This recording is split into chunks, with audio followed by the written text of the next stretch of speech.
আফগানিস্তানের বিদেশমন্ত্রীর ভারত সফরকে আন্তর্জাতিক স্তরে বিশ্লেষকরা গেম চেঞ্জিং মুভমেন্ট বলে ব্যাখ্যা করছেন। কেউ হয়তো 2 বছর আগেও ভাবেনি আফগানিস্তানের সঙ্গে ভারত সম্পর্ক বিল্ড আপ করতে পারবে। দেখুন, রাজনীতিতে পার্মানেন্ট শত্রু বা মিত্র বলে কিছু হয় না। বাস্তবে যেটা প্রয়োজন, একটা দেশ তার দেশের স্বার্থে সেই সিদ্ধান্তটু এটাই কিন্তু নেয়। এখানে যদি আপনি আপনার ইগোকে স্যাটিসফাই করতে চান এবং আপনার কোথাও গিয়ে স্ট্যাটিক মেন্টালিটি শো করেন, তাহলে কিন্তু আপনার দেশ পিছিয়ে যাবে। ভারত এবং এই আফগানিস্তানের সম্পর্ক তৈরি হওয়া ছিল বর্তমান সময়ে বাস্তবতার নিরিখে সব থেকে ভালো পদক্ষেপ। কারণ আফগানিস্তান কালকে ভারতবর্ষে এসেও পাকিস্তানকে কড়া হুঁশিয়ারি দিয়েছে। এমনকি আফগানিস্তানের বিদেশমন্ত্রী যখন ডক্টর জয়শঙ্করের সঙ্গে মিটিং করলেন, ঠিক তখন পাকিস্তানের সীমান্তে 7টি জায়গা আফগান সেনারা কিন্তু কাঁপিয়ে দিল। ইম্পর্টেন্ট বিষয় হলো, আফগানিস্তানের এই বিদেশমন্ত্রী সফরকে নিয়ে দেশের মিডিয়া এবং আন্তর্জাতিক স্তরের মিডিয়া কিন্তু কড়া দৃষ্টি রাখছে। একাধিক ডিল আফগানিস্তানের সঙ্গে ভারতের হয়েছে, কিন্তু সব থেকে ইম্পর্টেন্ট যে বিষয়, কালকে আফগানিস্তানের বিদেশমন্ত্রী কিন্তু কালকে গেলেন উত্তরপ্রদেশের একটি জায়গায়, যা নিয়ে আন্তর্জাতিক স্তরে সব থেকে বেশি হইচই হচ্ছে। আজকে আমি আপনাদের সহজ ভাষায় বলছি কেন উত্তরপ্রদেশ সফর আফগানিস্তানের বিদেশমন্ত্রীর এবং ভারতের দৃষ্টিকোণ থেকে ইম্পর্টেন্ট ছিল। দেখুন, কালকে আফগানিস্তানের বিদেশমন্ত্রী উত্তরপ্রদেশের দেওবান বলে একটি জায়গায় যান। তার আগে কিছু ছবি এবং ভিডিও আপনাদের দেখাতে চাই, আপনারা দেখলে নিজেরাও চমকে যাবেন। এর আগে ভারতের নির্দিষ্ট কোনো জায়গায় বা নির্দিষ্ট কোনো কোণে এইভাবে কোনো বিদেশের বিদেশমন্ত্রীকে এই রকম ভাবে ওয়েলকাম করা হয়েছে বলে আমি অন্তত জানি না। দিল্লির কাছে যে জায়গাটি উনি গেলেন তা উত্তরপ্রদেশে, সেই জায়গাটির নাম দেওবান। এবং দেওবানদের কিছু ফুটেজ আপনি দেখবেন কিভাবে আফগানিস্তানের বিদেশমন্ত্রীকে ঘিরে ধরে ভারতীয়রা কিন্তু ওয়েলকাম করেছেন। ইতিহাস থেকে বর্তমান, সময় থেকে সমাজ, দেশ থেকে বিদেশ, ইতিহাস শুধু বইতে নয়, দেখবেন ভিডিওতেও। এই নেটওয়ার্ক এখন অনেক বড়। আপনারা দেখছেন দ্য ইন্ডিপেন্ডেন্ট নেটওয়ার্ক। এবার বলি কেন তিনি দেওবান্দে গেলেন। দেখুন, দেওবান উত্তরপ্রদেশে অবস্থিত। এই অঞ্চলের মোট বাসিন্দাদের সংখ্যা হলো 1,10,000। এর মধ্যে 28% মানুষ হলেন হিন্দু ধর্মাবলম্বী মানুষ এবং 71%-এর কাছাকাছি মানুষ হলেন মুসলমান ধর্মাবলম্বী মানুষ। এই দেওবান্দেই কিন্তু অত্যন্ত গুরুত্বপূর্ণ একটি মাদ্রাসা আছে, যেখানে আফগানিস্তানের বিদেশমন্ত্রী গেছিলেন এবং তারপরে সেখানে গিয়ে তিনি একটি কোট বা স্টেটমেন্ট দেন।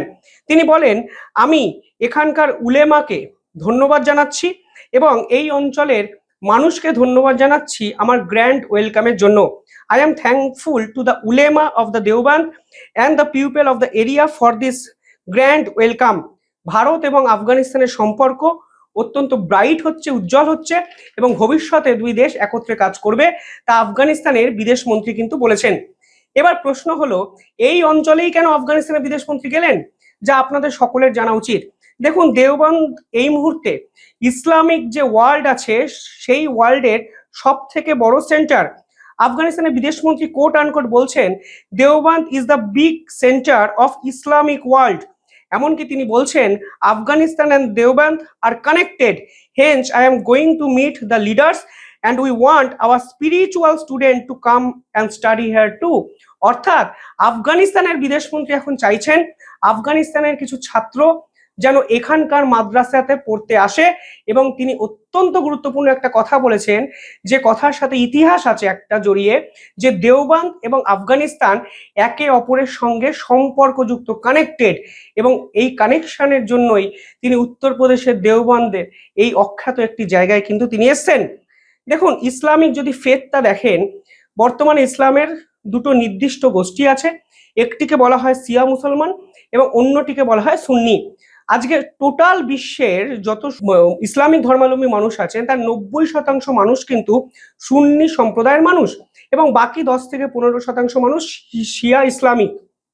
এবার এই সুন্নি সম্প্রদায়ের যে ইসলামিক ধর্মাবলম্বী মানুষরা আছেন, সেই সম্প্রদায়ের মধ্যে 4টি মেজর স্কুল কিন্তু দেখা যায়।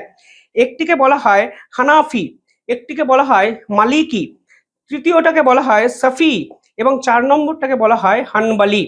এই হানাফির মধ্যে অত্যন্ত গুরুত্বপূর্ণ হলো এই দেওবান্দের এই মাদ্রাসাটি, এবং মনে করা হয় এই হানাফি স্কুল যে শিক্ষা দেয় সেটাই কিন্তু বর্তমান মডার্ন ইসলামের অত্যন্ত ফ্লেক্সিবল এবং এটাই সকলে মেনে চলা উচিত।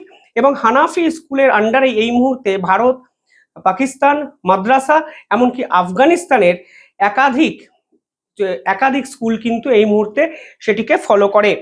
এই মুহূর্তে দেওবন্দ মুভমেন্ট রীতিমতো বিভিন্ন জায়গায় আলোড়নের কেন্দ্রবিন্দুতে।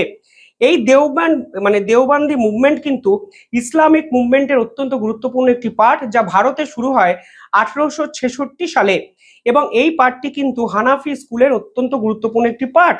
এই মুহূর্তে বিশ্লেষকরা বলেন যতগুলো ইসলামের যতগুলো টেক্সট আছে তার সব থেকে মডার্ন ইন্টারপ্রিটেশন কিন্তু করা হয় এই হানাফি স্কুলের মাধ্যমে। অর্থাৎ এখানে ইম্পর্টেন্ট বিষয় হলো, দেখুন ইন্টারপ্রিটেশনটা ইম্পর্টেন্ট। কেন ইম্পর্টেন্ট?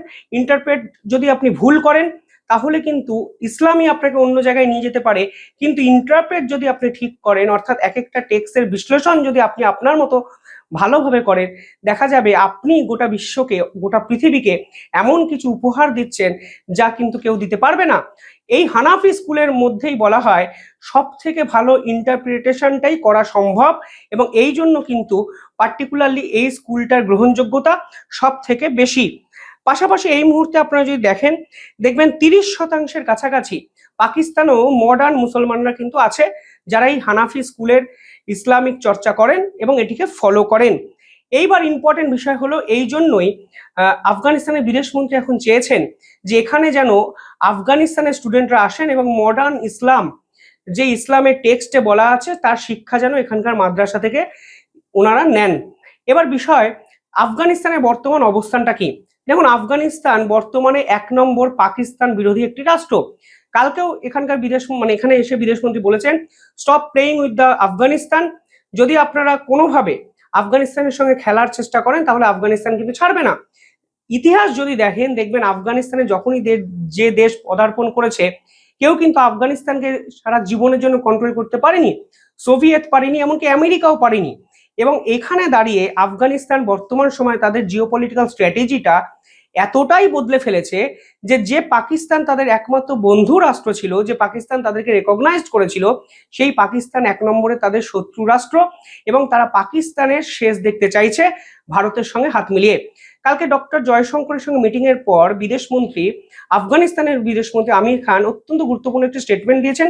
সেখানে বলেছেন যে আমরা ভারতের ব্যবসায়ীদের আমন্ত্রণ জানাচ্ছি, ভারতের ব্যবসায়ীরা গিয়ে আমাদের দেশে এসে যেন মাইনিং করেন। অর্থাৎ এই প্রথমবারের জন্য তালিবান অফিসিয়ালি ভারতকে ব্যবসা বাণিজ্যের কথা বলল, এবং এই ব্যবসা বাণিজ্য ছাড়াও ভারত এবং আফগানিস্তানের সম্পর্ক ভালো হবে, কারণ ভারত অলরেডি আফগানিস্তানে হিউজ একটা ইনভেস্টমেন্ট আছে। চাবাহার পোর্ট ইরানে যে ভারত যেটাকে নেওয়ার চেষ্টা তৈরি করেছে, তার রাস্তাও আফগানিস্তান থেকে যাবে। ফলে সব মিলিয়ে আফগানিস্তানও কিন্তু ভারতের দক্ষিণ এশিয়ার সাপেক্ষে অত্যন্ত গুরুত্বপূর্ণ একটা মিডিয়াম, এবং এই মিট আপ গোটা বিশ্বকে চমকে দিলেও আমার মনে হয় জিওপলিটিক্যাল সারফেস এটাই বাস্তবতা, এবং সময়ের নিয়ম অনুসারে যদি পরিবর্তন নিজেকে করা যায় তাহলে এটাই কিন্তু টিকে থাকার একমাত্র অবলম্বন হতে পারে। পাশাপাশি এই পুরো সফরকে কেন্দ্র করে বিতর্ক হয়েছে বিস্তর। আমাদের দেশের বিরোধী রাজনৈতিক দল সরাসরি একটি ইস্যু নিয়ে প্রশ্ন তুলেছেন, কারণ আফগান বিদেশমন্ত্রী প্রেস কনফারেন্সে নাকি মহিলা সাংবাদিকদের অ্যালাউ করা হয়নি। ভারতের পক্ষ থেকেও স্টেটমেন্ট এসছে, সেখানে বলা হচ্ছে আফগানিস্তানের দূতাবাসে এই প্রেস কনফারেন্সটি অর্গানাইজ করা হয়েছিল, তাই এখানে কাদের ডাকা হবে, কাদের অনুমতি দেওয়া হবে তার সম্পূর্ণ দায়িত্ব আফগানিস্তানের। এর মধ্যে ভারতের নামটা দয়া করে জড়িয়ে বিতর্কের সৃষ্টি করবেন না। যাই হোক, আজকে এই প্রতিবেদন বিতর্কের জন্য নয়, ছোটখাটো বিতর্ক, প্রশ্ন, সমালোচনা সমস্ত সাবজেক্টেই থাকবে, সমস্ত বিষয়বস্তুতেই থাকবে, কিন্তু আমরা যদি দূরদর্শী হয়ে পজিটিভ আউটকামে ফোকাস করি, আমার মনে হয় আফগানিস্তান এবং ভারতের এই সম্পর্ক থেকে ভবিষ্যতে আমরা পজিটিভ কিছু পেতেই পারি। কিভাবে দেখছেন পুরো বিষয়টি কমেন্টে জানাবেন। দেখতে থাকুন দ্য ইন্ডিপেন্ডেন্ট নেটওয়ার্ক। ধন্যবাদ।